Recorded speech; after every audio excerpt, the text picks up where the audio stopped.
gabi po sa ating lahat. So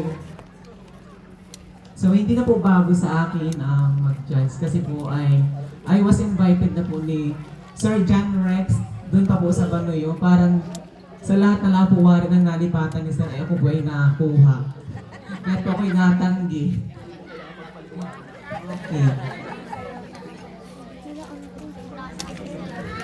Nick, anong grade ka na? Grade 5. Okay. Ito din ang aming katanungan. Magbigay ng 3 katangian na dapat tularan sa iyo. Inuulit ko, magbigay ng 3 katangian na dapat tularan sa iyo.